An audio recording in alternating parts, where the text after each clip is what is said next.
चलो स्टार्ट करते हैं आज की क्लास। तो हमने अब तक 3 क्लास ले ली हैं और तीनों क्लासेस के अंदर हमने ज़्यादातर न्यूमेरिकल ही डिस्कस किए हैं। इस चैप्टर में ज़्यादातर न्यूमेरिकल नहीं है, थ्योरी बहुत कम है। मतलब हम हर क्लास में क्या कर रहे हैं, स्टार्टिंग में 5-10 मिनट थ्योरी पढ़ते हैं और बाकी पूरी क्लास जो हमारी न्यूमेरिकल करने में निकल जाती है। ज़्यादातर चैप्टर ऐसे ही ख़त्म हो जाएगा ये वाला। इसमें थ्योरी वैसे कम है, मतलब जो थ्योरी बहुत है भी सही, वो भी नाम मात्र की है। तो आज हमें 2 टॉपिक कवर करने हैं। एक टॉपिक है, हमने ओम्स लॉ किया था, तो ओम्स लॉ के जैसा कोई एक टर्म आती है नॉन ओमिक कंडक्टर। मतलब कंडक्टर की कोई बोले डेफिनेशन क्या होती है, तो कंडक्टर्स वो हैं जिसमें चार्ज फ्लो कर सकता है, ठीक है। और जिसमें ओमिक कंडक्टर किसको बोलेंगे, जिसमें जो वी ग्राफ आएगा। अगर मुझे बोलें कि बताओ कोई ओमिक कंडक्टर कैसा होगा, तो अगर ये वोल्टेज है और ये करंट है और बोल रहा है ओमिक कंडक्टर है, मतलब वी ग्राफ कैसा आएगा, स्ट्रेट लाइन आएगा। अगर वी ग्राफ स्ट्रेट लाइन है तो वो ओमिक कंडक्टर है। लेकिन नॉन ओमिक का मतलब क्या हो गया कि इफ वी ग्राफ और आई वी ग्राफ कुछ भी लिख दें, is not a straight line. अगर वी आई या I V graph straight line नहीं है, then it is called a non ohmic conductor, ठीक है। तो नॉन ओमिक के अंदर जो ज़्यादातर हमारे पास बेस्ट एग्जाम्पल आते हैं वो आते हैं सेमी कंडक्टर्स। तो सेमी कंडक्टर्स के लिए जो वी आई ग्राफ होता है वो स्ट्रेट लाइन नहीं आता। जैसे अगर मैं एक एग्जांपल लिखूं, ये वोल्टेज है, ये करंट है, और बोला है कि नॉन ओमिक के लिए ग्राफ कैसा बनेगा, तो एक ये देखो, एक ये अजीब सा ग्राफ है अभी आपके लिए। ये ऐसा ग्राफ बनता है नॉन ओमिक कंडक्टर के लिए, ठीक है। जो टिपिकल सेमी कंडक्टर्स हैं, सिलिकॉन, जर्मेनियम, है ना, और भी बहुत सारे हमारे पास कंपाउंड फॉर्म में आते हैं। ये सब वैसे डिटेल में चैप्टर 14 में आएगा। यहाँ पे सिर्फ इतना सा नाम है कि ये नॉन ओमिक में काउंट होते हैं। कब काउंट होते हैं, अगर इनका वी आई ग्राफ जो स्ट्रेट लाइन नहीं आता। देखो, जब तक एक लाइन आ रही है तब तक उसका जो स्लोप आएगा, यहाँ पे स्लोप क्या आएगा, स्लोप आएगा इस एंगल के हिसाब से tan थीटा। तो जहां तक लाइन जाएगी तब तक स्लोप जो है वो क्या रहेगा, सेम रहेगा। एक लाइन का स्लोप सेम रहता है। अगर लाइन का स्लोप सेम है, यहां से स्लोप वैसे क्या आएगा, मैथमेटिकली स्लोप का मतलब होता है y variable divide by x। तो ऊपर I, नीचे v, voltage upon current resistance, तो करंट अपॉन वोल्टेज क्या आएगा, 1/r। तो ये फिक्स वैल्यू हो गई। लेकिन ये तो कर्व आ गया। अभी अगर कर्व आ गया तो यहां पे हम ये चीज बोल सकते हैं कि इसका जो स्लोप है वो कांस्टेंट नहीं है, स्लोप बदल रहा है। हर पॉइंट पर स्लोप क्या आएगा, अलग आएगा। अगर हर पॉइंट पे स्लोप बदलेगा, मतलब इस कर्व में अगर मैं ऊपर जा रहा हूं, नीचे आ रहा हूं, कहीं भी जा रहा हूं, हर जगह पे रेजिस्टेंस की वैल्यू क्या आएगी, डिफरेंट आएगी। अगर रेजिस्टेंस की वैल्यू डिफरेंट आ रही है तो मतलब तभी हम बोल रहे हैं कि जो वी आई ग्राफ आएगा वो स्ट्रेट लाइन नहीं है। तो 1 मार्क के क्वेश्चन या 2 मार्क के क्वेश्चन क्या बनते हैं, ग्राफ दे देंगे, ग्राफ के बेस पे बताना है कि वो ओमिक है या नॉन ओमिक है। नॉन ओमिक का मतलब अगर वी आई ग्राफ ऐसा नहीं आ रहा है तो नॉन ओमिक में काउंट होगा वो, ठीक है। और इसके अलावा कोई भी शेप है वो सब नॉन ओमिक के अंदर काउंट होते हैं। और जब तक स्ट्रेट लाइन है तब तक क्या काउंट होगा, ओमिक काउंट होगा। क्लियर है, यहां तक सिंपल सी बात है। या क्वेश्चन क्या आएगा, क्वेश्चन में ग्राफ ना देके वो 2-3 वैल्यूज आपको दे देंगे, बोलेंगे ये वैल्यूज हैं, अब बताओ इसके बेस पे कि ये जो कंडक्टर है ये ओमिक है या नॉन ओमिक है। तो उसमें हम क्या करेंगे, अगर ग्राफ नहीं गिवन है हम स्लोप निकाल लेंगे, वोल्टेज अपॉन करंट या करंट अपॉन वोल्टेज। तो जब तक रेजिस्टेंस सेम आ रहा है हर बार, तब तक वो ओमिक काउंट होगा। अगर बार बार एक पॉइंट से दूसरे पॉइंट पे मूव करने में रेजिस्टेंस बदल गया तो फिर क्या काउंट होगा, वो नॉन ओमिक। एग्जांपल के लिए ये क्वेश्चन पेपर में आया हुआ है, सिंपल सा क्वेश्चन है। क्या लिखा है इसमें देखो, बोला current flowing through a conductor is 2 milli ampere at 50 volt. Question में ये बोला है 50 वोल्ट पे जो करंट है वो है 2 मिली एम्पियर, और 3 मतलब 60 वोल्ट पे जो करंट है वो कितनी है, 3 मिली एम्पियर। इसके बेस पे मुझे बताना है कि ये ओमिक है या नॉन ओमिक कंडक्टर है। तो मैंने क्या किया, वोल्टेज और करंट का यूज करके रेजिस्टेंस निकाला। रेजिस्टेंस का फॉर्मूला होता है वोल्टेज अपॉन करंट। वोल्टेज है कितनी, 50, करंट है कितनी, मिली लिखा है, मिली मतलब 10 की पावर -3। 2 से कटेगा 25 पे, और ये आएगा ऊपर 3, तो 25 गुना 10 की पावर 3 ओम, काफ़ी ज़्यादा आ रहा है वैसे तो ये आंसर आ रहा है 25,000 ओम, ये रेजिस्टेंस आ गया। सेम तरीके से अगर मैं यहाँ पे R निकालूंगा तो वो क्या आएगा, V/I के फॉर्मूले से वो आएगा हमारे पास, वोल्टेज है 60, ये है 3 और 10 की पावर -2, सॉरी -3, ये कटेगा 20 पे, पावर प्लस होगी, तो यहाँ से R आएगा 20,000 ओम। तो बताओ क्या आएगा, ओमिक नॉन ओमिक? अगर रेजिस्टेंस अलग अलग आ गया, as resistance is different hence it is a non ohmic. इसका मतलब क्या हो गया, ये it is non ohmic conductor. बोलो क्लियर है या नहीं? बहुत सिंपल सा क्वेश्चन है। अगर रेजिस्टेंस सेम आता है हर बार तो क्या हो गया, ओमिक हो गया। सेम नहीं आता तो क्या बन जाएगा, वो नॉन ओमिक। ठीक है ना यहां तक? अच्छा, आगे देखें, सेम क्वेश्चन आगे देखते हैं। ऐसा ही क्वेश्चन एक और, ये क्वेश्चन अभी तक 2-3 बार सीबीएसई में आया है रिसेंटली, पिछले 5-6 सालों के अंदर। एक बार ये आया था ड्रॉ करने के लिए, ठीक है, और अभी ये सिर्फ दे रखा है, बोला है ग्राफ दे रखा है हमें, वीआई ग्राफ दे रखा है एक डिवाइस का, बोला है एक रीजन आइडेंटिफाई करो जहां पे इस ग्राफ के हिसाब से नेगेटिव रेजिस्टेंस होगा। इसमें यह क्वेश्चन भी था कि कहां तक ओमिक कंडक्टर है, ये कहां तक ओम्स लॉ फॉलो कर रहा है। तो जब तक ग्राफ स्ट्रेट लाइन चलेगा वहां तक क्या आएगा, ओमिक। लग रहा है कुछ देख के कि कहां तक स्ट्रेट लाइन है? देखो ए तक के, ए तक लग रहा है ये स्ट्रेट लाइन चल रहा है, ए के बाद एक कर्व हो गया, तो ओ से ए तक तो हम बोल सकते हैं कि ये ओम्स लॉ फॉलो कर रहा था। बट ए से बी में कर्व हो गया तो फिर ये ओम्स लॉ नहीं फॉलो करेगा, क्योंकि वी और आई फिर डायरेक्टली प्रोपोर्शनल नहीं हो गए। ठीक है, वो उसमें आर कांस्टेंट रहता है ओम्स लॉ के अंदर। तो ए से बी में कर्व हो गया, बट ओ से लेके बी तक एक चीज हमें दिख रही है कि जैसे जैसे वोल्टेज बढ़ रही है करंट की जो वैल्यू है वो बढ़ रही है। ठीक है, अगर मैं लिखूं कि रेजिस्टेंस मेरे पास क्या है, डेल्टा वी बाय डेल्टा आई, गंदा कलर है यार ये, मतलब V final minus V initial, इस ग्राफ के हिसाब से I final minus I initial दोनों बदल रहे हैं। तो O से लेके B तक वोल्टेज के बढ़ने के साथ साथ जो करंट है वो भी बढ़ रही है। तो O से B तक जो आएगा, O से B तक जो रेजिस्टेंस की वैल्यू है वो क्या आएगी, पॉजिटिव। क्यों, ये ज्यादा है ये कम, ये ज्यादा है ये कम। लेकिन अगर मैं B से C देखूं तो क्या हो रहा है, देखो B से C में वोल्टेज बढ़ रही है, लेकिन B से C में करंट क्या हो गई, B से C में B पर इतनी करंट थी और C पर जो करंट है वो इतनी आ गई। तो B से C जाने पे करंट क्या कर रही है, डिक्रीज कर रही है। तो वोल्टेज डेल्टा V पॉजिटिव है, B से C के रीजन में, B से C में डेल्टा V क्या है, पॉजिटिव, डेल्टा I क्या है, नेगेटिव। तो रेशियो जो रेजिस्टेंस आएगा delta V by delta I वो क्या आएगा, नेगेटिव आएगा। तो B से C रीजन में रेजिस्टेंस की वैल्यू क्या आ रही है, नेगेटिव आ रही है।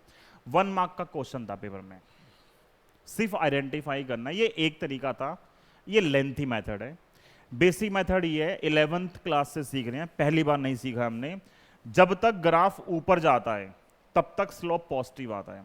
तो O से लेके B तक ये जो एंगल है थीटा, O से लेके B तक ये एंगल थीटा लेस देन 90 है, तो स्लोप पॉजिटिव आएगा तो R पॉजिटिव होगा।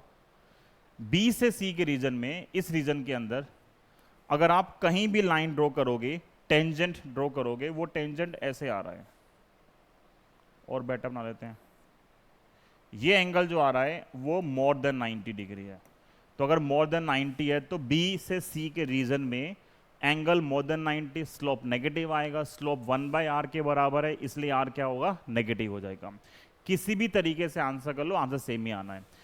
ये यहां से दिख रहा है रेजिस्टेंस है delta we by delta E, एक चीज बढ़ रही है एक कम हो रही है, तो इसलिए रेशो क्या आएगा, नेगेटिव आएगा, तो रेजिस्टेंस क्या हो गया, नेगेटिव। ओ से लेके ए तक ओम्स लॉ फॉलो कर रहा है। बी से सी के रीजन में क्या कर रहा है, बी से सी में वोल्टेज बढ़ रही है, करंट कम हो रही है, इसलिए रेजिस्टेंस क्या आएगा, नेगेटिव। 1 मार्क का क्वेश्चन है। 1 मार्क्स में तो वो बहुत बार ये भी नहीं पूछते कि एक्सप्लेन करो ऐसा क्यों होगा, बस बता दो क्या होगा। तो रीजन में अगर हमें सिर्फ रीजन लिखना ना, क्वेश्चन में क्या लिखा है, आइडेंटिफाई द रीजन, बस रीजन आइडेंटिफाई करना है। ये भी लिखा कहीं क्वेश्चन के अंदर कि एक्सप्लेन करो क्यों, सिर्फ रीजन लिखना है। तो रीजन क्या आएगा इसका, बी से लेके सी तक। बी से सी वाले में हमारे पास जो रेजिस्टेंस है वो क्या आ रहा है, नेगेटिव आ रहा है। क्लियर है, सिंपल सिंपल क्वेश्चन है ये। ऐसे बहुत सारे क्वेश्चन आते हैं लेकिन बच्चे कर नहीं पाते पेपर में। ये सब हर बच्चे का लेवल सेम नहीं है, बहुत सारे ये बेसिक फंडामेंटल चीजें हैं, बड़ी बड़ी बातें करेंगे सारे, है ना, सीधा बात करें कौन सी बुक सॉल्व कर रहे हो, संगीत सॉल्व कर रहे हैं, डीसी पांडे सॉल्व कर रहे हैं, उनको ये क्वेश्चन तो ये नहीं कर पाएंगे। तो सीबीएसई करना बहुत अलग चीज है, कंपटीशन करना थोड़ा अलग है। हालांकि ये है कि अगर सही तरीके से पढ़ते हो तो हमेशा हेल्प मिलती है कोई भी एग्जाम क्रैक करने में। लेकिन बच्चे जो ना रटने की कोशिश करते हैं, 10 क्वेश्चन करेंगे और उम्मीद करेंगे कि इन्हीं 10 में से अगर आ गया तो हो जाएगा, होता नहीं ऐसा। क्वेश्चन ज्यादा करने से भी नहीं होता। अगर आप कंसेप्ट सीख गए एक बार तो फिर कितने भी क्वेश्चंस कर लो, हर बार सेम ही लॉजिक लगना आपका। अब अगला क्वेश्चन देखो, इसी का एक्सटेंड कर दिया हमने अगले क्वेश्चन के अंदर। ये क्वेश्चन है, थोड़ा ब्लर है वैसे क्वेश्चन। ये क्वेश्चन में लिखा हुआ है the graph shows how the current I varies with the applied voltage V across 12 volt filament. जो फिलामेंट है वो कितना है, 12 वोल्ट का है, ठीक है। तो इसके अंदर इस एक्सिस पे वोल्टेज है और इस एक्सिस पे करंट है। ये वैल्यू अगर हम एक बार रीड रो लिख दें, ये 4 है, ये 3, ये 2, ये 1, तो दिख रहा है 2, ये 4, 6, 8, 10 और ये है 12, ठीक है। दो मतलब क्या क्या है, एक है filament lamp A, V across 12 volt filament lamp A and across 1 meter nichrome wire. हमने पीछे सीखा है क्लासेस में, नाइक्रोम वायर का मतलब क्या हो गया, अलॉय दे रखा है बी। ये बी जो है वो नाइक्रोम वायर है, ठीक है, अलॉय है ये। दिस बी इज अलॉय, ये अलॉय है। और जो ए है ये हमारे पास क्या है, ये है फिलामेंट, ठीक है, हीटर का फिलामेंट है ये। आगे लिखा हुआ है using the graph find the ratio of, ठीक है, रेशियो ऑफ, यहां रेजिस्टेंस आना चाहिए, क्वेश्चन में कुछ गड़बड़ है। Ratio of resistance, ratio of resistance किसके लिए, filament lamp to the nichrome wire when potential difference across them is 12 volt and 4 volt. मतलब 12 वोल्ट पे और 4 वोल्ट पे मुझे बताना है दोनों के रेजिस्टेंस का कितना रेशियो आएगा। और क्या बताना है मुझे इस क्वेश्चन में, and how does the resistance of filament lamp change as the current increases. क्योंकि जब करंट इंक्रीज कर रही है तो बोला है जो फिलामेंट का रेजिस्टेंस है वो चेंज होता है, अगर चेंज होता है तो क्यों चेंज हो रहा है, मुझे आंसर करना है, ठीक है। तो हम स्टेप वाइज चलते हैं। पहले मैं बात करता हूं 4 वोल्ट पे, पहले हम बात कर रहे हैं 4 वोल्ट पे। 4 वोल्ट पे ए के लिए बात कर रहे हैं। ए क्या है, फिलामेंट है। फिलामेंट के लिए, ए के लिए इस 4 वोल्ट पे बात करते हैं। देखो 4 वोल्ट पे फिलामेंट ए के लिए वोल्टेज मतलब करंट कितनी है, 2, वोल्टेज कितनी है, 4, ठीक है। 4 वोल्ट पे अगर मैं आर निकालता हूं, रेजिस्टेंस निकालता हूं फिलामेंट का, मतलब आर ए निकालता हूं 4 वोल्ट पे, तो रेजिस्टेंस क्या होगा, वोल्टेज अपॉन करंट। वोल्टेज कितनी है, 4, करंट कितनी है, 2, रेशो क्या आएगा, 2 ओम, ठीक है। कोई डाउट इसके अंदर, सिंपल है। बोला इसी 4 वोल्ट पे बी का भी निकालो, तो अगर मैं बी को देखूंगा ध्यान से तो बी के लिए, मतलब ए के लिए तो ये पॉइंट था, बी के लिए ये पॉइंट है जहां 4 वोल्ट पे कट कर रहा है, ये 1 के बराबर आ रहा है अप्रोक्सीमेट। तो अगर मैं यहां से आर बी निकालूंगा तो क्या आएगा, देखो बताओ क्या आएगा, आर बी, आर बी आएगा वोल्टेज अपॉन करंट। कितनी वोल्टेज है, सेम 4, करंट कितनी है अब बी के 1 लिए एम्पियर। वो है 1, तो 4/1 कितना आ गया, 4 ओम। तो रेशियो क्या आएगा, RA/RB, ये आएगा 2/4 और 1/2 रेशियो आ गया। पहले पार्ट का तो आंसर आ गया, ठीक है। सिमिलरली अब मैं बात करता हूं सेम क्वेश्चन की 12 वोल्ट पे। 12 वोल्ट पे देखो क्या होगा, 12 वोल्ट पे बात करते हैं ए के लिए, RA फॉर्मूला वही है V/I। 12 वोल्ट खुद ही बोल रहा तो वोल्टेज तो 12 ही है। करंट कितनी है 12 पे, इस पॉइंट ए की करंट कितनी आ रही है 4, तो ऊपर 4। 12 है नीचे 4, कितना रेजिस्टेंस आ गया 3 ओम। 3। और आर बी आएगा वोल्टेज अपॉन करंट से, वोल्टेज 12 है, करंट इस बी के लिए जो करंट है वो कितनी आ रही है 3 आ रही है, तो 12/3 कितना आंसर आएगा 4 ओम। ठीक है, ठीक है। ये है 12 वोल्ट पे और ये है 4 वोल्ट पे, दोनों का रेशियो कितना आएगा, रेशियो आ जाएगा 3/4। ठीक है, रेशियो क्या आएगा 3/4। अब एक चीज देखो, कंपेयर करो, ये जो बी था, बी क्या है, बी है नाइक्रोम वायर। नाइक्रोम वायर के लिए जो रेजिस्टेंस 4 वोल्ट पे था कितना था 4 ओम, वही रेजिस्टेंस 12 वोल्ट पे है 4 ओम। मतलब नाइक्रोम वायर के लिए रेजिस्टेंस में कोई चेंज नहीं आया। ये मैं डायरेक्ट यहां से भी बता सकता था वैसे बिना सॉल्व किए। कैसे, क्योंकि स्ट्रेट लाइन है। अगर स्ट्रेट लाइन है तो रेजिस्टेंस क्या रहेगा, सेम रहेगा। लेकिन क्या ये स्ट्रेट लाइन है, फिलामेंट नहीं, वो स्ट्रेट लाइन नहीं है, तो इसका तो रेजिस्टेंस बदलेगा ही। पर हमने चेक किया, पहले कितना था रेजिस्टेंस 2 ओम, अब कितना हो गया 3 ओम, रेजिस्टेंस बढ़ गया। ठीक है, किसका रेजिस्टेंस बढ़ा है, क्या दोनों का बढ़ा है, नहीं, सिर्फ फिलामेंट लैंप का रेजिस्टेंस बढ़ गया। अब बोला है, क्वेश्चन बोला है आंसर करो, ठीक है, कोई एक्सप्लेनेशन दो कि किस बेसिस पे ये रेजिस्टेंस चेंज हुआ होगा। ऐसा कौन सा रूल या अब लॉजिक अप्लाई हुआ है जिससे ये रेजिस्टेंस बदला होगा। तो हमने पढ़ा था पीछे, ठीक है, एक फॉर्मूला भी मैं यूज कर रहा हूं, आगे हम पढ़ लेंगे, ये 10th में भी था ऐसे। एक हीट का फॉर्मूला होता है, हीट होती है I²RT, हीट होती है I²RT। मतलब एक कंडक्टर से जितनी ज्यादा करंट पास होती है उतनी वो हीट ज्यादा प्रोड्यूस करता है। अब देखो, अगर करंट इंक्रीज करेगी, करंट इंक्रीज करने से जो हीट है वो क्या करेगी, इंक्रीज करेगी।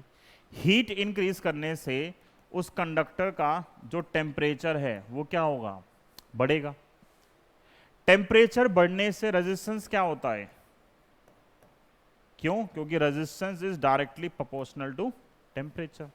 तो टेम्परेचर बढ़ेगा तो रेजिस्टेंस क्या होगा, बढ़ेगा। तो हीटिंग एलिमेंट में क्या हो रहा है, करंट पास कर रहे हो, हीट प्रोड्यूस कर रहा है, हीट प्रोड्यूस करेगा तो रेजिस्टेंस क्या होगा, बढ़ेगा। तो ये रीजन है इसका। तो फिलामेंट लैंप का मतलब ये होता है कि वो हीट प्रोड्यूस करेगा। तो यहां से आते आते जब करंट इंक्रीज कर रही है तो इसका रेजिस्टेंस बढ़ रहा है। बस ये इसकी एक्सप्लेनेशन है। समझ में आ गया, बोलो समझ में आया नहीं आया। बहुत सिंपल सा क्वेश्चन है, पहले निकालना है मुझे करंट और वोल्टेज, तो इसके हिसाब से ये ओमिक है और ये कौन सा है, ये नॉन ओमिक का पार्ट बनेगा, क्योंकि जो लाइन है वो स्ट्रेट लाइन नहीं है। जब तक रेजिस्टेंस कांस्टेंट है वो ओमिक है, अगर वो वेरिएबल आ गया तो क्या बन गया, वो नॉन ओमिक बन गया। ठीक है, हर क्वेश्चन के अंदर सेम लॉजिक लिखा है हमारे पास कि अगर मुझे आइडेंटिफाई करना है कि कौन ओमिक है कौन नॉन ओमिक है, वीआई ग्राफ स्ट्रेट लाइन है, ओमिक स्ट्रेट लाइन नहीं है तो नॉन ओमिक। ठीक है, देखो इस क्वेश्चन को,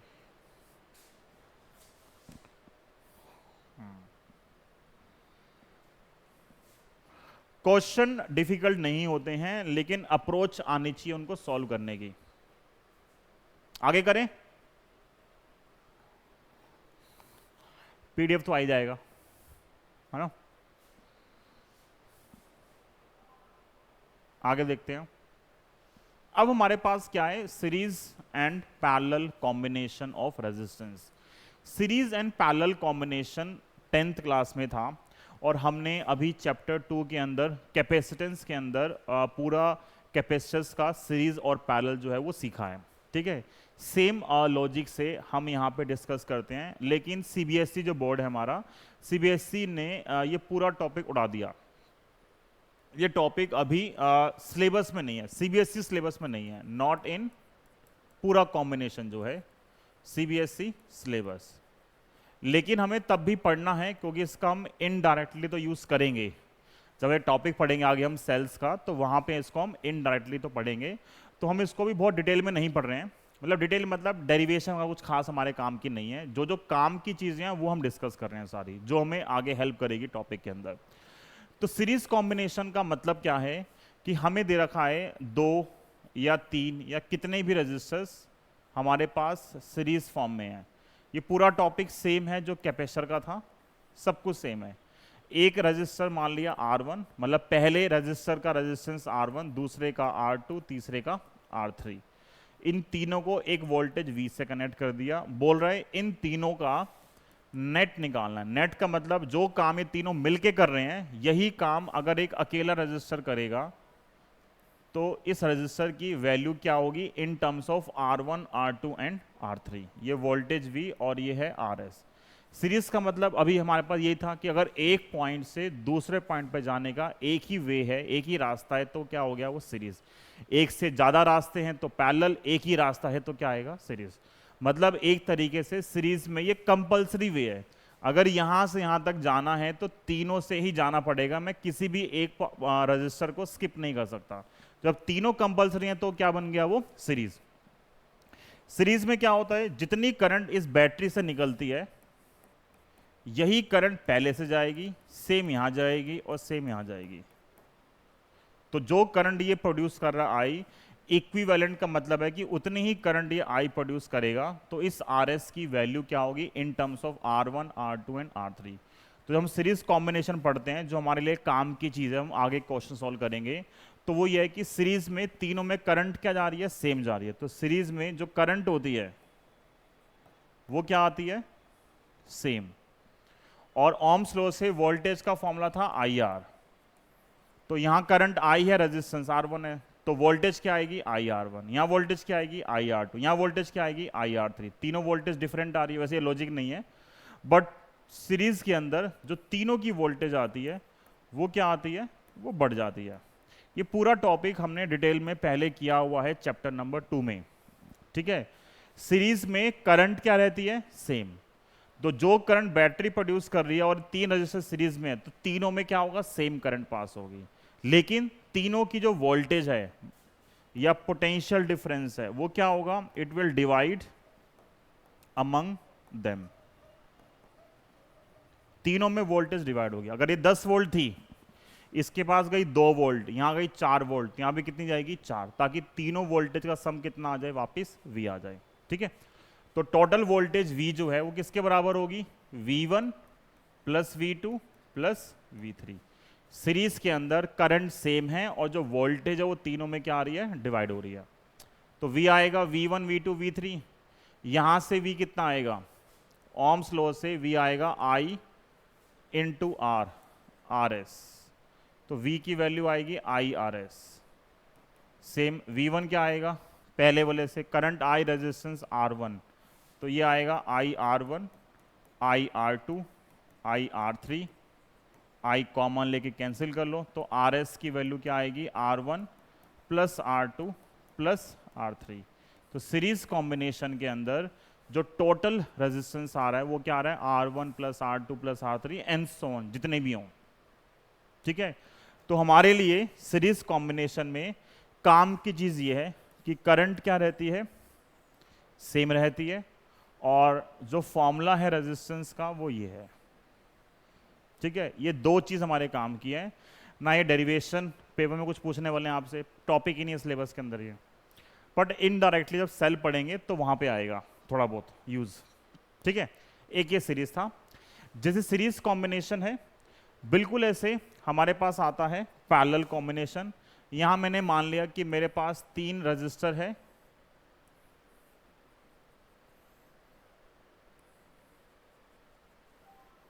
और तीनों को कनेक्ट कर दिया इस तरीके से, ताकि अगर एक से दूसरे पे जाना है तो we can have more than one way.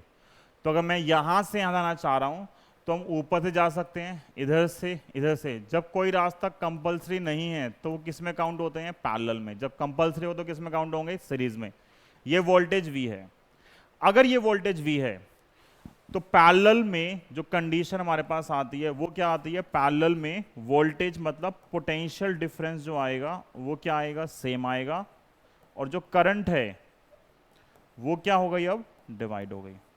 तो जो चीज डिवाइड होती है वहां से डेरिवेशन की स्टार्ट करते हैं। अगर मान लिया यहां से करंट I जा रही है तो ये I बढ़ गया, इधर I1, इधर I2 और इधर I3,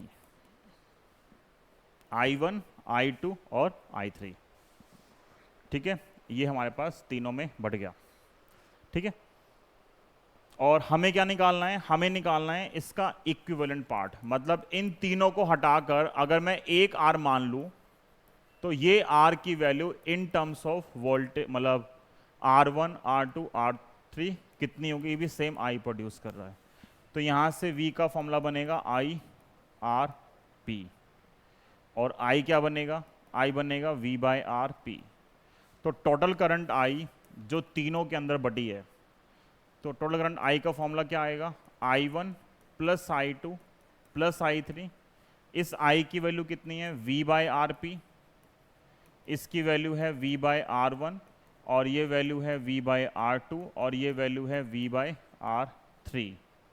V कॉमन ले लिया तो 1 by R P is equal to 1 by R1 plus 1 by R2 plus 1 by R3। ये आ गया पैरेलल कॉम्बिनेशन, ठीक है। देखो इसको एक बार,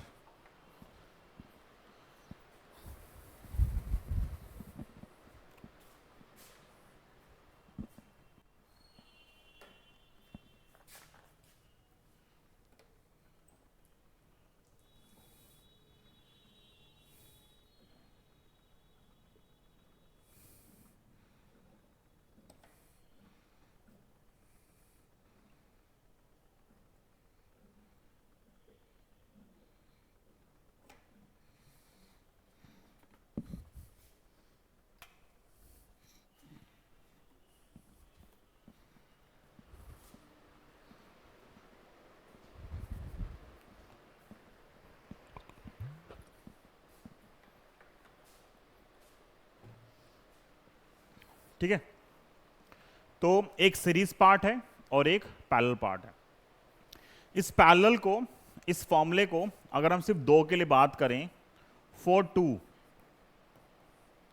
रेजिस्टर्स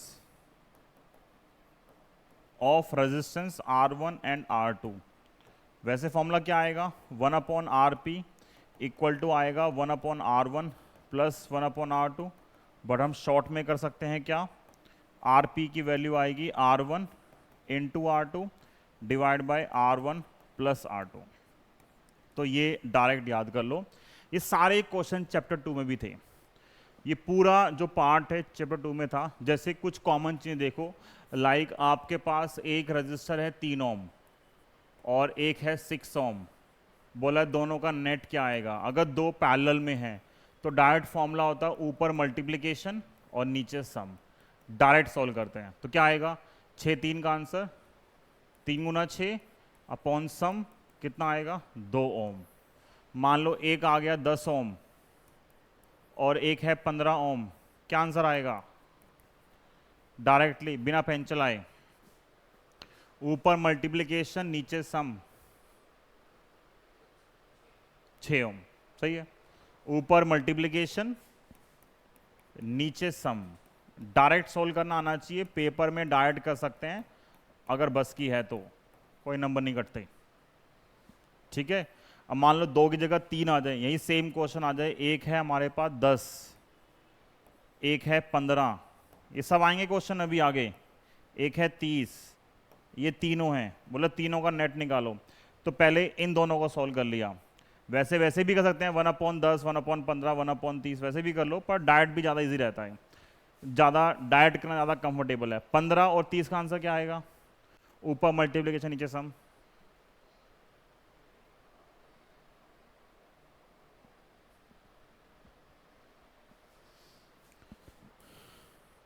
इसी को क्या आएगा, 15 और 30 का आंसर आएगा 10, 15 गुना 30 अपॉन कितना आएगा 45, ये कटा 3 पे, ये आएगा 10, और 10 और 10 का आंसर क्या आएगा, 10 गुना 10 अपॉन 20, कटा 2 पे और कितना आएगा 5 ओम।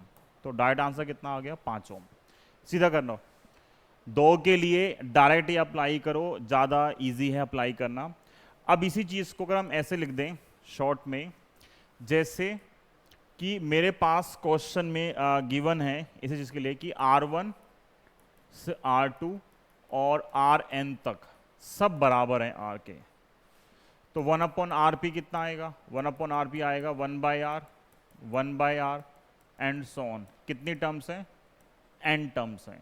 तो अगर n टर्म्स हैं तो फॉर्मूला क्या बन गया, n इंटू 1/R, मतलब RP कितना आएगा R/n। तो अगर आइडेंटिकल रेजिस्टर्स पैरेलल्स में कनेक्ट होते हैं पैरेलल के अंदर, तो सीधा फॉर्मूला क्या है R/n। जैसे 10 और 10 थे तो आंसर क्या आएगा 10/2, n 2 है। तो अगर कोई बोले ये हमारे पास रजिस्टर है 40, ठीक है, ये भी 40 और ये भी 40, तीनों 40 हैं, तो नेट आंसर क्या आएगा 40/n कितना है 3। ठीक है, ये सब सॉल्व नहीं करना होता, ये ऐसे बेसिक पार्ट आते हैं, बट ये क्वेश्चन का पार्ट होते हैं। ऐसा क्वेश्चन नहीं आएगा पेपर में, सिर्फ रेजिस्टेंस का कॉम्बिनेशन निकालना नहीं आएगा, सिलेबस में ही नहीं है। ठीक है, हट गया सब ये, लेकिन इनडायरेक्टली ये यूज होगा जब सेल पढ़ेंगे, तो सेल का इंटरनल रेजिस्टेंस निकालने के लिए सब हमें काम आएगा। तो ये पैरेलल में है। ठीक है, आरपी की वैल्यू है R/n। सेम लॉजिक से अगर ये सीरीज होता तो सीरीज में आंसर क्या आता, R1 plus R2 and so on Rn तक सब बराबर ही हैं, तो R plus R and so on, n terms हैं तो n इंटू R, तो RS कितना आएगा NR, RS है NR और RP कितना है R/n। ठीक है, इसी चीज को हम लिख लेते हैं एक बार थोड़ा सा, मतलब स्टैंडर्ड फॉर्म में। स्टैंडर्ड फॉर्म में हम क्या लिख रहे हैं कि एक तरफ है सीरीज और एक तरफ है पैरेलल। डायरेक्ट फॉर्मूला तो ये है RS का 1/R1 RS है R1 plus R2 plus R3 and so on, और 1/RP कितना आएगा, 1/RP आएगा 1/R1 plus 1/R2 1/R3 and so on. ठीक है, जो सीरीज है ये देता है मैक्सिमम वैल्यू, सीरीज कॉम्बिनेशन देता है मैक्सिमम वैल्यू। अगर क्वेश्चन बोलता है आपके पास कुछ रेजिस्टर्स हैं और आपको उनका मैक्सिमम रेजिस्टेंस ऑब्टेन करना है, तो क्या करोगे, तो हम क्या करेंगे, सबको सीरीज में लगा देंगे। सीरीज कॉम्बिनेशन क्या देगा, मैक्सिमम वैल्यू। सिमिलरली जो पैरेलल कॉम्बिनेशन है वो क्या देता है हमें, मिनिमम वैल्यू। तो दो चीज हमें ध्यान रखनी है, ये काम आती है हमारे। सीरीज देगा मैक्सिमम, पैरेलल क्या देगा, मिनिमम रेजिस्टेंस। फिर अगर आइडेंटिकल है, अगर R1 R2 से लेके Rn तक सब बराबर हैं, तो Rs की वैल्यू कितनी आती है, NR। अगर R1 से लेके R2 और Rn सब बराबर हैं, तो Rp की वैल्यू कितनी आती है, R/n। ये मैक्सिमम वैल्यू है, ये क्या है, मिनिमम वैल्यू है। ठीक, ये पूरी स्लाइड जो है चैप्टर 2 में बनाई थी मैंने। ठीक है, जहां पे कैपेसिटर्स थे सीरीज में और पैरेलल में। ठीक है, ये हमने थोड़ा फास्ट किया, वैसे फास्ट इसलिए किया है क्योंकि हम ये ऑलरेडी सारा पढ़ चुके हैं चैप्टर 2 में। इसमें एक भी लाइन ऐसी नहीं है जो मैंने नई यूज की हो, बस जहां करंट था वहां कैपेसिटर में क्या आ गया था, चार्ज आ गया था। बाकी क्वेश्चन भी सारे सेम है, जो भी 2-3 क्वेश्चन डिस्कस करूंगा सारे क्वेश्चन ने ऑलरेडी चैप्टर 2 में कर रखे हैं, सब सेम है। और ये कह रहे में डेरिवेशन भी नहीं चाहिए, तो हमने बस डायरेक्ट जो काम की चीज़ है हमारे पास सीरीज और पैरेलल की, वो ये है जो लिखी है सामने। बस HO लिख लेते हैं वापस कि सीरीज में करंट क्या रहती है, सीरीज में करंट क्या रहती है, सेम रहती है। और जो पोटेंशियल डिफरेंस होता है वो क्या होता है, डिवाइड हो जाता है किसके बीच में, रेजिस्टर्स के बीच में। पैरेलल में पोटेंशियल डिफरेंस क्या होता है, सेम होता है, और जो करंट होती है वो क्या होती है, डिवाइड होती है अमंग रेजिस्टर्स, करंट डिवाइड हो गई। तो सिर्फ ये स्लाइड काम की है, इसका स्क्रीनशॉट लो, ये लगा दो कहीं पे, बस ये आपके काम का। अगर हमें सीरीज पैरेलल का कॉम्बिनेशन चाहिए तो बस ये स्लाइड हमारे काम की, और कुछ नहीं है इसके अंदर। यही हमें आगे कंटिन्यू में यूज करना है इसको, कंटिन्यूटी में। ठीक है, इसका यूज करके 3-4 क्वेश्चन है। आज की क्लास तो मैं ज़्यादा करनी भी नहीं है, हमारा जल्दी काम हो जाएगा आज, आई थिंक 15-20 मिनट और मैक्सिमम। ठीक है यहाँ तक। अब आगे देखते हैं, कुछ कुछ क्वेश्चन है। ये क्वेश्चन सेम चैप्टर 2 में था, बस वहाँ पे रजिस्टर की जगह कैपेसिटर था, बाकी पूरा सेम क्वेश्चन है। और इसका आंसर जो है मैंने पिछली स्लाइड में करा दिया ऑलरेडी। पढ़ो, देखो क्या लिखा हुआ है। सेट है n आइडेंटिकल रेजिस्टर्स हैं और हर एक की वैल्यू कितनी है, R ohm. They are connected in series to have an effective resistance x ohm. सारे आइडेंटिकल हैं, सीरीज में कनेक्ट किया है। कई बार सीरीज ना लिख के बोलता है they are connected such that to obtain a maximum value. अगर मैक्सिमम बोल दे, सीरीज बोल दे, बात सेम ही है। यहाँ इजी हो गया ये क्वेश्चन, सीरीज लिख दिया, फिर दोबारा सबको कनेक्ट किया, they are connected in parallel and their effective resistance is y ohm. x ohm कौन सा है, x जो है वो सीरीज कॉम्बिनेशन का है, और जो y है वो किसका है, वो है पैरेलल कॉम्बिनेशन का। अभी पीछे लिखा है अगर रेजिस्टर्स आइडेंटिकल होते हैं तो मैक्सिमम जो वैल्यू आती है वो कितनी आती है, nr। तो nr किसके बराबर हो गया, डायरेक्टली x के बराबर हो गया। और अगर सारे बराबर हैं और उनको कनेक्ट कर दिया पैरेलल में तो वैल्यू कितनी आती है, r/n। ये किसकी है, ये है पैरेलल की, ये किसकी है, सीरीज की। तो डायरेक्टली हम लिख सकते हैं, डायरेक्टली लिख सकते हैं कि जो x है वो कितना है, nr। y कितना है, r/n। ये फर्स्ट इक्वेशन, ये सेकेंड इक्वेशन। पहला पार्ट क्या बोल रहा है, हमें रेशियो निकालना है x/y। तो पहले पार्ट में x/y चाहिए। x कितना है, nr। y कितना है, r/n। तो r से r उड़ा दो, n ऊपर जाएगा तो क्या बन जाएगा, n²। तो पहले पार्ट का आंसर क्या आ गया, n²। एंड सेकेंड पार्ट क्या बोला है, सेकेंड पार्ट होता नहीं है, सेकेंड पार्ट में हमेशा कंफ्यूजन आता है, क्योंकि मैं चैप्टर 2 में कर चुका हूँ। तो अब पता है तुम्हें कि ट्रिक क्या यूज़ करनी है। जनरली अगर आप ये फर्स्ट टाइम अप्लाई करोगे तो पोस्ट करना इसको, ठीक है, और सोचना 5-10 मिनट कि वो बोल रहा है R में, X में, Y में, तीनों में क्या रिलेशन होगा। ठीक है, R, X, Y तीनों में रिलेशन बताना है क्या होगा। तो पोस्ट करके सोचना, मैं तो अभी कंटिन्यू करा रहा हूँ क्योंकि हम पहले पढ़ चुके, हमें पता है लॉजिक क्या यूज करना है। जो मिस्टेक होती है, मिस्टेक ये होती है कि हमें जब भी टर्म्स मल्टीप्लाई में गिवन होती है हमें सिर्फ डिवाइड करना आता है, हमें कभी भी मल्टीप्लाई करना नहीं आता। तो अगर कोई बोल रहा है कि इसमें रिलेशन निकालो तो बिल्कुल पॉसिबिलिटी है कि आपने क्या किया होगा, आपने इन दोनों को डिवाइड किया होगा, और जैसे ही डिवाइड करोगे तो R हट जाएगा, जब R हट जाएगा तो सोल्व ही नहीं होगा। ठीक है, तो इसका जो इजी वे है, मतलब जो कन्वेंशनल वे है वो ये है कि अगर मुझे R, X, Y में रिलेशन निकालना है, इसका मतलब मुझे किसी तरीके से इस n को हटाना पड़ेगा। तो n हटाने का एक तरीका क्या है, यहां से n की वैल्यू निकाल लो और यहां पे n पुट कर दो, आंसर आ जाएगा। बट उससे भी आसान तरीका यहाँ पे क्या है, देखो यहाँ पे n ऊपर है, यहाँ पे n नीचे है, n हटाना है मुझे, तो मैंने क्या किया, इन दोनों की मल्टीप्लाई कर दी। तो x इंटू वाई क्या आएगा, nr और r/n। n कट गया तो x इंटू वाई कितना आएगा, r², और r आएगा √(x/y). ये रिलेशन आ गया। अब बस ये मल्टीप्लाई नहीं होता बच्चों से, वो हमेशा जो ट्रिक यूज करेंगे या जो दिमाग चलाएंगे हमेशा डिवाइड करेंगे और बोलेंगे क्वेश्चन टफ है।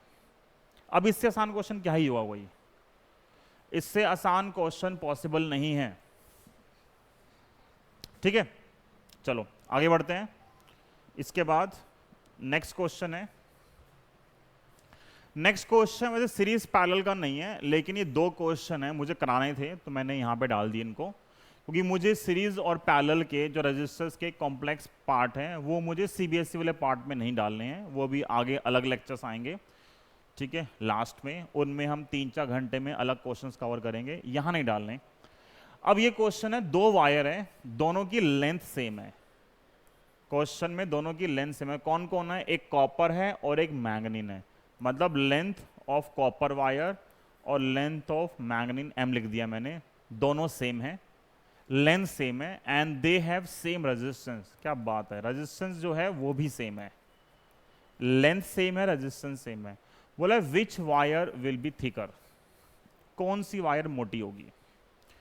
तो 2 ही क्वेश्चन आएंगे, अगर लेंथ सेम कर देगा तो पूछेगा किसका एरिया ज़्यादा है, और एरिया सेम कर देगा तो पूछेगा किसकी लेंथ ज़्यादा है। ठीक, और साथ में हमें ये दे रखा है जो रेजिस्टिविटी है मैंगनीन की वो कॉपर से ज़्यादा है। नहीं लिखते तो भी हमें पता होना चाहिए मैंगनीन जो है वो अलॉय है, कॉपर जो है वो हमारे पास कंडक्टर है, ठीक है, मेटल है। तो अलॉयज की जो रेजिस्टिविटी होती है वो हमेशा मेटल से क्या होती है, ज़्यादा होती है। तो मैंगनीन की अभी क्वेश्चन में लिखा हुआ है resistivity of manganin is more than resistivity of copper. तो मैंने इस फॉर्मूले का यूज किया रेजिस्टेंस का। रेजिस्टेंस क्या होता है, rho L by A equal to आएगा रो एल बाय ए। ये मेरे पास फॉर्मूला है रेजिस्टेंस का। क्या कट सकता है, क्या कटेगा, क्या सेम है, लेंथ सेम है। तो अगर लेंथ सेम है तो यहां से बताओ एरिया का फॉर्म क्या आएगा, एरिया ऑफ कॉपर ऊपर ले गए और नीचे है area of manganin. Area of copper ऊपर, एरिया ऑफ मैंगनीन नीचे, किसके इक्वल आएगा, ये जाएगा ऊपर तो ये जाएगा नीचे। ये आएगा रेजिस्टिविटी ऑफ कॉपर और रेजिस्टिविटी ऑफ मैंगनीन। क्वेश्चन में गिवन है ये ज्यादा है ये कम है, इसका मतलब ये ज्यादा है ये कम है, तो रेशो क्या आ गया, लेस देन 1। तो एरिया जो आएगा कॉपर का वो एरिया ऑफ मैंगनीन से क्या आ गया, कम आ गया। तो area of copper is less than area of manganin. Same length के लिए मैंगनीन का जो एरिया है वो क्या है, ज़्यादा है, और एरिया ऑफ कॉपर क्या है, कम है। ठीक है, अगला क्वेश्चन सेम है, वो DIY होगा। यहां पे लेंथ सेम थी तो एरिया बताना था, अगले क्वेश्चन में एरिया सेम है तो लेंथ बतानी है। तो ऑब्वियस ही बात है उल्टा आंसर होगा। ठीक है, यहां पे लेंथ सेम करने से एरिया ज़्यादा आ रहा है मैंगनीन का। अगर आप उल्टा क्वेश्चन मान लोगे कि एरिया सेम कर दिया तो एरिया कट जाएगा। अगर एरिया काटोगे तो रेजिस्टिविटी और लेंथ दोनों की जो मल्टीप्लिकेशन है वो बन जाएगी कांस्टेंट। दो वैल्यू का अगर प्रोडक्ट कांस्टेंट होता है तो मतलब ये ज़्यादा होगा तो ये कम होगा। ठीक है, दिमाग लगाना खुद से, ये मैं नहीं करा रहा हूं। This is DIY question, this is DIY question. Same है, बस यहाँ पे एरिया सेम है और एक कॉपर है एक मैंगनीन है, रेजिस्टेंस भी सेम है, बताना है कौन सी लॉन्गर होगी। तो अगर लेंथ सेम देंगे तो एरिया बताना है, एरिया सेम देंगे तो लेंथ बतानी है। ठीक है, दिमाग लगाना इसमें, ये हम नहीं करेंगे। अब एक क्वेश्चन ये है, ठीक है, वैसे ऐसा क्वेश्चन अब नहीं आएगा, CBSE में ऐसा नहीं आएगा, लेकिन थोड़ा बहुत समझाना है आगे यूज करने के लिए, बेसिक तो कराना ही है। क्वेश्चन बोला है एक सर्किट गिवन है A और C के बीच में मुझे बताना है नेट रेजिस्टेंस कितना होगा, A और C के बीच में। तो कंसेप्ट ये होता है जो बेसिक सीरीज है पैरेलल का वही यूज करना है। एक ही पाथ है तो सीरीज, एक से ज्यादा पाथ है तो क्या आएगा, पैरेलल आएगा। ठीक है, बोला है A और C के बीच में निकालना है, जिसके बीच में निकालना होता है वहां पर हम एक बैटरी लगा देते हैं। तो अगर A C के बीच में निकालना है तो मैंने A और C के बीच में बैटरी लगा दी। तो देखो यहां से करंट निकलेगी, करंट यहां जाएगी, यहां से करंट कहां जाएगी, कुछ इधर जाएगी कुछ ऊपर, यहां गई करंट। अब यहां से करंट के बाद दो रास्ते हैं, करंट कुछ करंट यहां जाएगी कुछ यहां जाएगी। ठीक है, लेकिन यहां देखो ये तो सर्किट ही नहीं है, ये तो यहां खुला सर्किट है, ये तो ओपन सर्किट है, तो करंट यहां से आगे जा ही नहीं सकती। अगर करंट यहां नहीं जाएगी इसका मतलब क्या हुआ, इसका मतलब अगर करंट यहां आगे नहीं जा सकती तो इस रेजिस्टेंस का कोई रोल नहीं है, खत्म। सिर्फ वो रेजिस्टेंस काउंट होंगे जो सर्किट का पार्ट होते हैं। तो करंट यहां गई, यहां के बाद करंट कहां जाएगी सारी, क्या करंट यहां जाएगी, नहीं जाएगी, नहीं। तो इधर गई और यहां से इधर गई। तो सेम लॉजिक से जो ये रजिस्टर है ये भी हट गया। ठीक है, तो क्या क्या बचा हमारे पास, बचा एक ये है 1 ओम, ये है, ये है,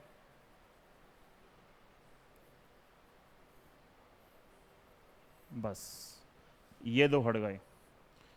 तो अब क्या दिख रहा है,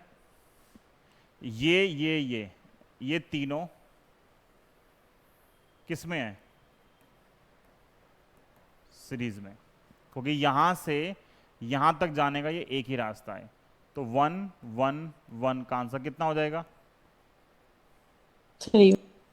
1 1 1 3। तो ऊपर है 3 ओम, ये कितना है 1 ओम, ये कितना है 1 ओम, और ये कितना है 1 ओम। 3 और 1 का आंसर डैड बताओ। अगर दो पैरेलल में होते हैं तो आंसर क्या आता है? 1 1। ऊपर मल्टीप्लिकेशन नीचे सम, तो कितना आएगा? 3/4। 3/4। तो तीनों सीरीज में हो गए, तो आंसर क्या आएगा? 3/4 +1 +1 2 और 11/4 ओम। ठीक है, तो जो ओपन सर्किट वाले थे हमने वो हटा दिए, बाकी सब है। क्लियर है? ये सेम क्वेश्चन फिर से, सेम क्वेश्चन फिर से, ये सेम क्वेश्चन मैं फिर से करा रहा हूं, लेकिन अब मैंने ए सी की जगह क्या डाल दिया?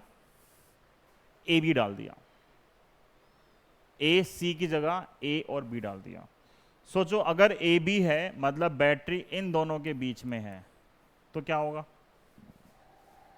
कौन कौन से हट जाएंगे? कौन कौन से हटेंगे?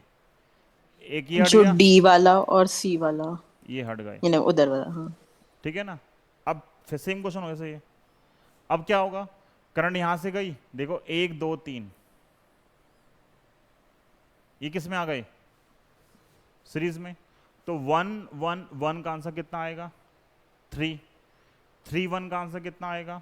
3/4। फिर 1 3/4 और 1 तीनों किस में आ गए? सीरीज में आ गए। तो क्या आंसर आएगा? Same 1 + 3/4 + 1 11/4 answer same. ठीक है, सेम क्वेश्चन फिर से, ये मैं ऐड करना भूल गया, पर सेम क्वेश्चन फिर से।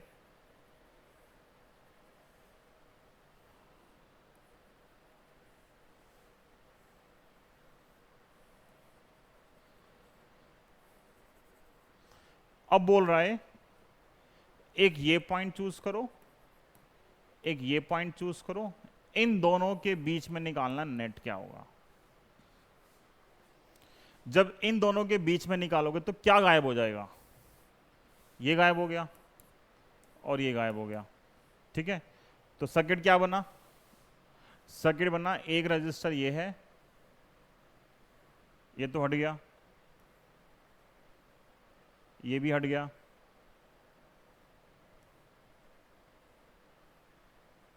ऐसे है, सब 1 है।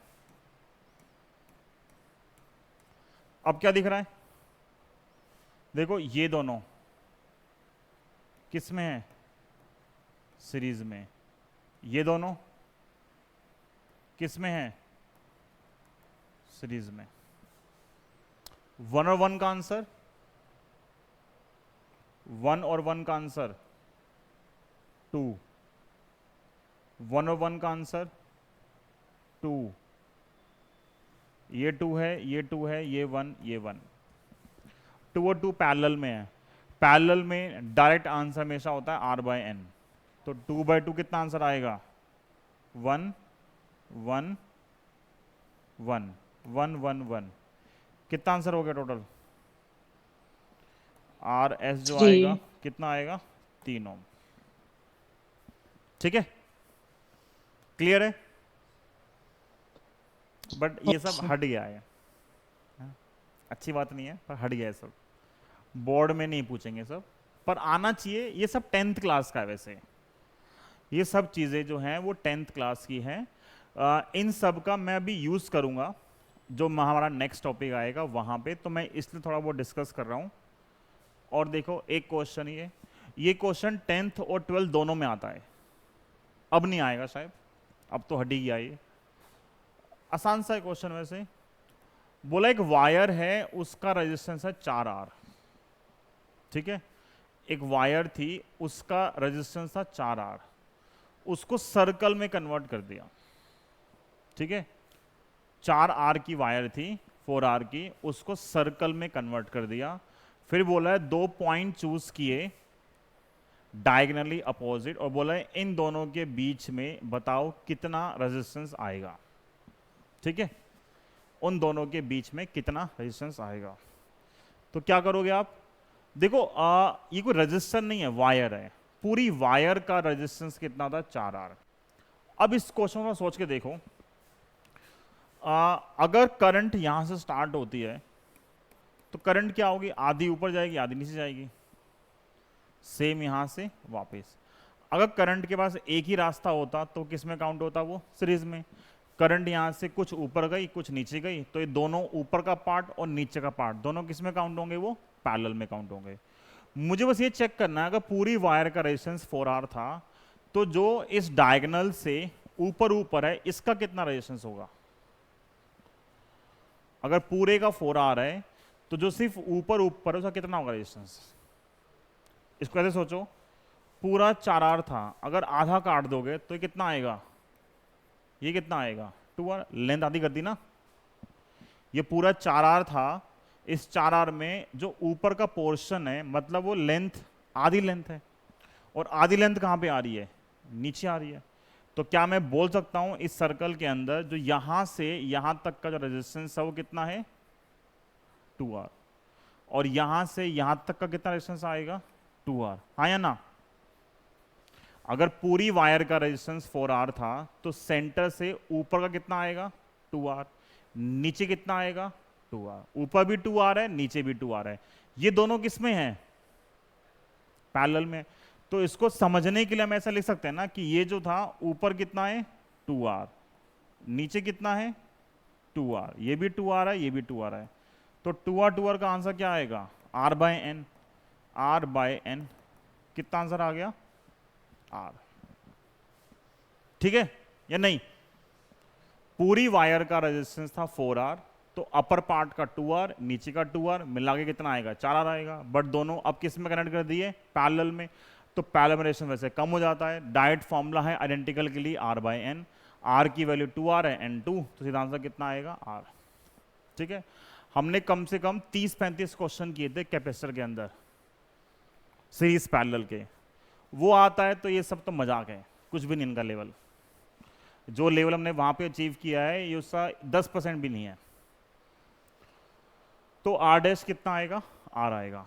आई थिंक 1-2 क्वेश्चन और बचे होंगे बस, बाकी सब हमने डिस्कस कर लिया इस पार्ट के लिए।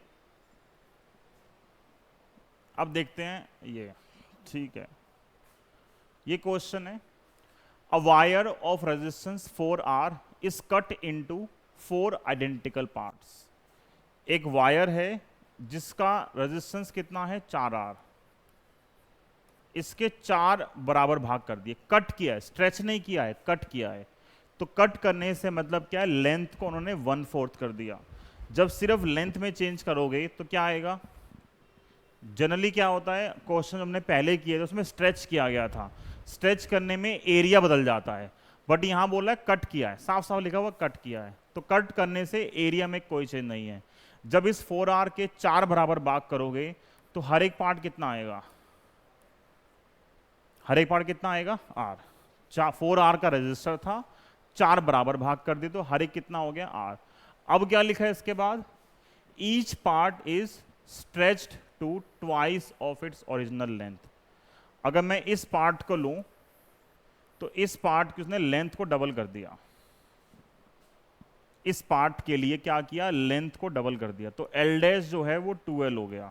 बहुत सारे क्वेश्चन किए हैं, लेंथ को डबल करोगे स्ट्रेच करके तो एरिया क्या हो जाएगा, हाफ। तो नया रेजिस्टेंस कितना आएगा, R', वो आएगा ρL/A, और ये आएगा 4L/A। तो हर एक पार्ट का जो नया रेजिस्टेंस है वो कितना हो गया, 4R। तो ये भी 4R, ये भी 4R, ये भी कितना हो गया, 4R, और ये भी कितना हो गया, 4R। पहले 4R था, उसके 4 बराबर भाग किए और चारों को हर एक पार्ट को स्ट्रेच कर दिया डबल करके। तो मैंने एक पार्ट निकाला, 4R आया, तो सार को सेम किया, तो सारे कितने हो गए, 4R हो गए। अब क्या बोल रहा है, if all the 4 wires after stretching are connected in parallel. चारों किस में कनेक्ट कर दी, पैरेलल में। तो अब मेरे पास 4 रजिस्टर हैं और चारों किस में कनेक्ट हैं, पैरेलल में। ये भी कितना है, 4R, 4R, सब 4 आ रहे हैं, और बोला है आर नेट निकालो, क्या आएगा? तो पैरेलल का फॉर्मूला होता है आर बाय एन।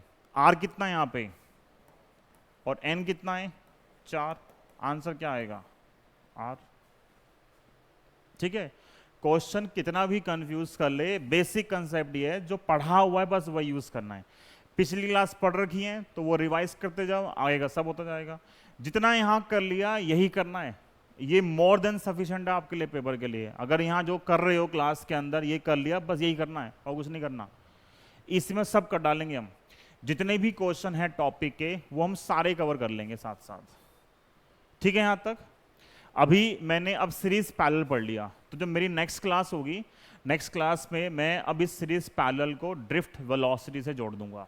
ठीक है, तो ड्रिफ्ट वेलोसिटी में वो हो गया, करंट हो गया, उन सबको जोड़ देंगे तो हमारे पास नए क्वेश्चन बन जाएंगे। ठीक है, और है आई थिंक एक क्वेश्चन और होगा। ये क्वेश्चन अभी लास्ट ईयर, इस साल नहीं, लास्ट ईयर ये 10th के एग्जाम में आया था, जबकि क्वेश्चन 12th का है। वैसे ये क्वेश्चन 10th के बोर्ड के एग्जाम में आया था, मतलब तुम नहीं दिया होगा, तुम अगर 12th में हो तो तुम्हारे ये 10th के बोर्ड में आया था क्वेश्चन ये। वैसे क्वेश्चन 12th क्लास का है, पर 10th में आ गया था, ये अच्छा क्वेश्चन था। और वही गड़बड़ करते हैं बहुत सारे बच्चे, आजकल साइंस में नंबर भी कम आते हैं 10th में। बोला वीआई ग्राफ है पैरेलल और सीरीज कॉम्बिनेशन का, दो मेटालिक रेजिस्टर्स हैं as shown in figure, which graph shows parallel combination. क्या होगा वैसे आंसर, गेस करना।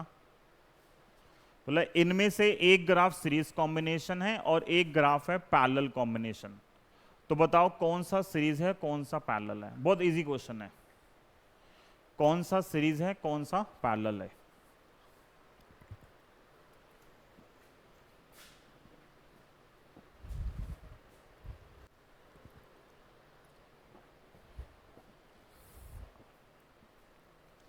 टेंथ के बोर्ड का क्वेश्चन है ये।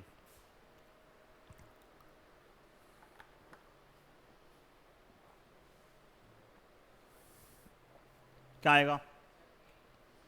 ए, सही है। अगर हम थोड़ा सा कंसेप्ट देखें, मुझे पता है सीरीज जो है वो देता है मैक्सिमम आर, और पैरेलल क्या देता है? मिनिमम। मतलब सीरीज रेजिस्टेंस की वैल्यू ज्यादा आती है, पैरेलल की वैल्यू क्या आती है? कम आती है। इस ग्राफ के बेस पे ए का एंगल कम है और बी का जो एंगल है वो ज्यादा है। अगर ए का एंगल कम है, थीटा ऑफ बी ज्यादा है थीटा ऑफ ए से। थीटा ज्यादा होगा तो जो स्लोप आएगा बी का वो ज्यादा आएगा किससे? स्लोप ऑफ ए से। बी का स्लोप ज्यादा है, ए का स्लोप कम है। बी का स्लोप ज्यादा है, स्लोप किसके बराबर है वैसे?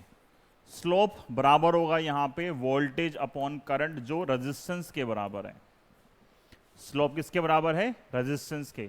तो मतलब इसका रेजिस्टेंस ज्यादा है, इसका रेजिस्टेंस कम है।